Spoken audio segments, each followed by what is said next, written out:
Kasama po dito nga sa team, 'di ba, ang NICA, right? Ang ating Intelligence Coordinating Agency, right? Yes, sir. Opo. I presume kaya kasama ang NICA dito, doon sa usapin po na naman ng mga foreign spies.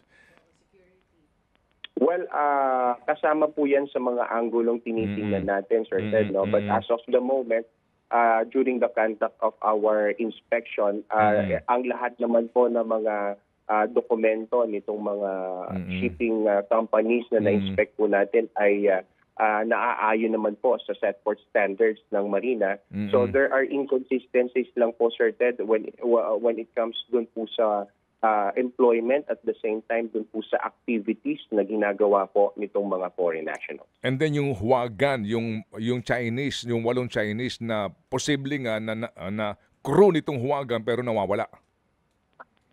Hindi po natin makita during the conduct of inspection, Sir Ted, pero nandun po sila sa crew list and records po ng barko. Kaya po ang ating pinaka-course of action dito, Sir Ted, patawag po agad natin itong May may-ari ng barko. Kaya nga. Yes, So sir. nasaan ngayon itong 8 na Chinese crew nitong Huagan? Sir Ted, upon pagkausap po natin dito, ipapatawag pa lang po natin yung shipping company dahil mapapag-alaman po natin kung nasa na itong mga crew ito. So hindi pa ho natin alam. Kumbaga yan po ang sagot. Hindi nyo alam kung nasan itong 8. Wala pa po, Sir Ted. Tama Okay. po. Sir, sino ang kakontrata nito? Anong kumpanya doon sa mga may reclamation projects? Sir, ito pong Wagan 98 is under chartered po ng company na Trust Me Shipping Corp.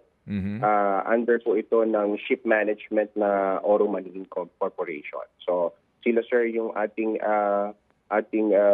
kinokontak para po mapag-explain kung ano po ba talaga ang status nitong mga nasa record nila ng mga foreign nationals. Opo, sige. So, sir, ano pong kakaharapin in case lang mahanap natin itong 8 na Chinese crew members nitong Huagan?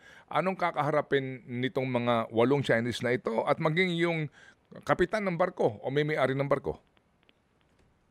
Well, sir, according po sa mga lateral coordination and meetings natin with the cognizant agencies such as DOLE and the Marina and Bureau of Immigration, if we found out, Sir Ted, na they are not compliant, dito po sa mga requirements na dapat po nilang makuha at wala po silang dokumento while conducting operation dito po sa ating maritime jurisdiction, according po sa DOLE, they can revoke ito pong mga AEPs kung meron man po na na-issue po sila.